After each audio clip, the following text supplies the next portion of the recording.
चाणक्य नीति में आचार्य चाणक्य ने अपमान का जवाब देने और दुश्मन को आसानी से परास्त करने का तरीका बताया है।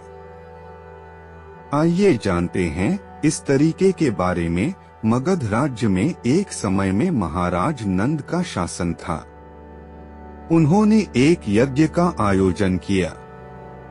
इस यज्ञ में चाणक्य भी पहुंचे और दरबार के एक आसन पर जाकर बैठ गए।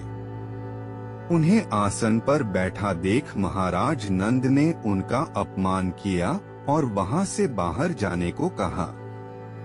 इस पर चाणक्य ने कहा कि मनुष्य अपने गुणों से ऊपर होता है, ऊंचे आसन पर बैठने से नहीं।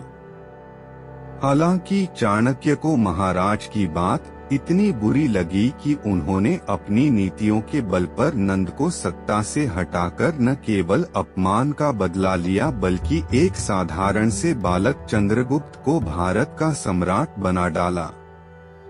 अपने नीति शास्त्र यानी चाणक्य नीति में भी उन्होंने अपमान का जवाब देने और दुश्मन को आसानी से परास्त करने का तरीका बताया है। आइए जानते हैं इस तरीके के बारे में।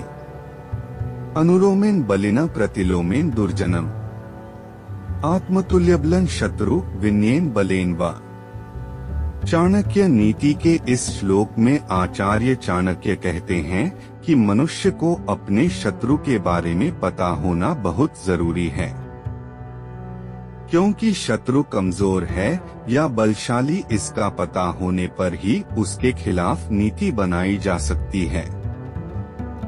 चाणक्य कहते हैं कि अगर दुश्मन आपसे ज्यादा शक्तिशाली है तो उसे हराने के लिए व्यक्ति को उसके अनुकूल आचरण करना चाहिए।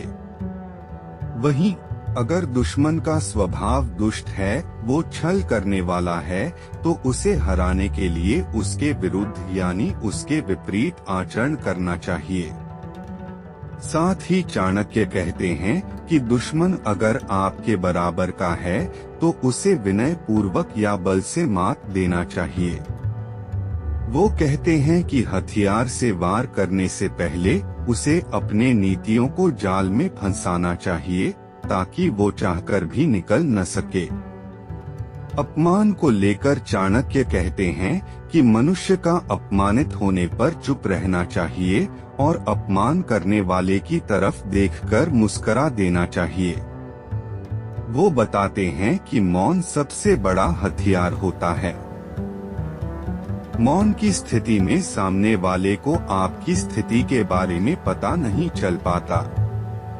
नंद महाराज द्वारा अपमानित होने पर भी चाणक्य उग्र नहीं हुए और मौन साध कर काम जारी रखा और नंद को गद्दी से बेदखल कर दिया।